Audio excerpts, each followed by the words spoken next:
Epitomizes German foreign policy. It moved the world. For nearly 2 decades, Hans-Dietrich Genscher crisscrossed the world on behalf of Germany's interests. Just over 20 years ago, he was working towards his political and personal triumph. For me, German reunification was the fulfillment of all my political dreams. In September 1989, thousands of East Germans sought refuge on the grounds of the West German embassy in Prague. They were fleeing their country's communist regime, just as Genscher did in 1952 as a young lawyer. Once a refugee himself, Genscher brought freedom to others.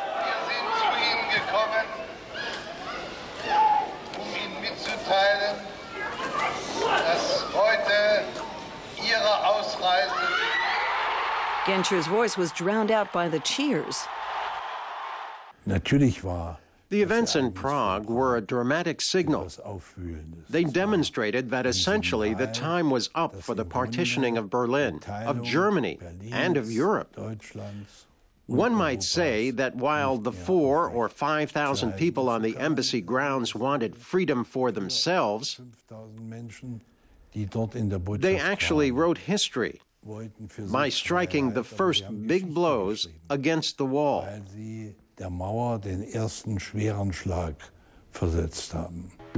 Soon after, the wall did indeed fall. Bonn was in a frenzy.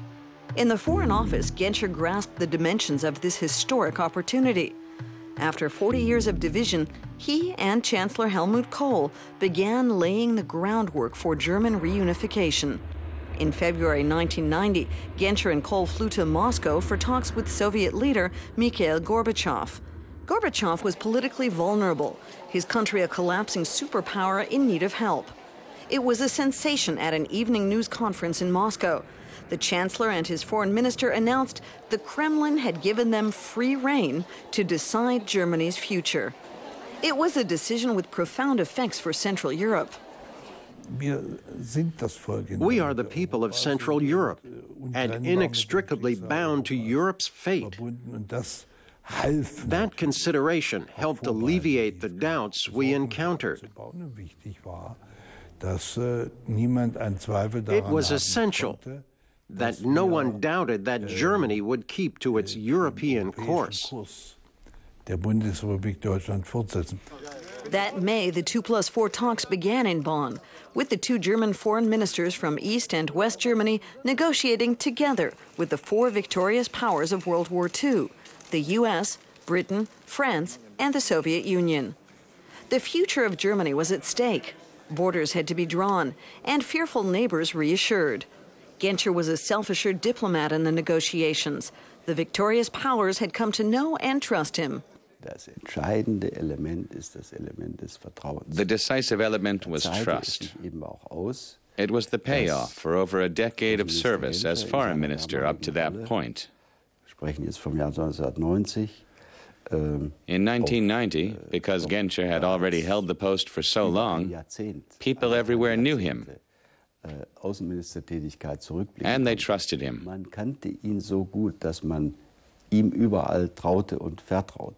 Piece by piece, Genscher put together the treaty. It stipulated that East and West Germany and Berlin would join NATO as a unified country, and that Germany recognized its eastern border with Poland. Genscher himself was constantly on the move, keeping his eyes on the prize. I couldn't believe how often he was in the United States during those months, just flying off, conducting 2-3 talks, and immediately flying back to keep on negotiating here in Europe. By September 1990, the talks were concluded and the treaty ready for signing in Moscow. Then suddenly British Prime Minister Margaret Thatcher objected. All the efforts now seemed to be at risk. Genscher turned to Washington. One night, I had Secretary of State Baker awakened in a hotel and appealed to him to sign the document the next day, as we had negotiated it. I was afraid the window was beginning to close. The next morning, everything went according to plan. The four powers signed the foreign policy stipulations for Germany's reunification with their German colleagues, handing back the country its full sovereignty. Genscher admits that, too, came with a price. We agreed to pay for the repatriation of the Soviet armed forces.